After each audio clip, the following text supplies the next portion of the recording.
اليوم كانت جايه عندي بنتي ودرت ليها المخنفر للفطور حيتاش كتحماق على المخنفر ديالي، كيجي خفيف وبنين. ومع حنان دائما الوصفات سهله وبنينه.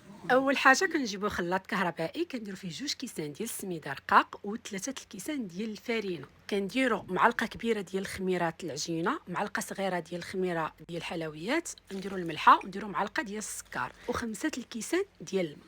صافي، وكنطحنوا هذا الشيء مزيان حتى كيولي على شكل تقريبا. انا درت ليه 3 ديال الدقائق، كنغطيو ونخليوه يخمر حتى يولي القوام ديالو بحال هكا. نجيبو مقيلات سخون نديرو فيها الزيت ونبداو نخبزو في المخنفر ديالنا. راه كيتثقب وكنديروا ليه شويه الزبيته من الفوق ونقلبوه، كيجي محمر وخفيف، واحد اللذه واحد الريحه طالعه. يا سلام، شوفوا لي المخنفر كيفاش كيجي مذهب وخفيف. ومنين كنقولوا المخنفر كنقولوا بالرد ديال اتاي يكون منعنع ومشحر، ضروري باش تكبل البنه ويكمل الماطع. والا وصلتوا حتى لهنا ما تنساوش ليا لايك لا فيديو وتخليوا لي في التعاليق واش كيعجبكم المحتوى ديالي والوصفات ديالي. ضروري راه كيهمني رايكم بزاف، وغادي نقرا التعاليق ديالكم كاملين. واشنو تبغيوني نشارك معكم في الوصفه المقبله.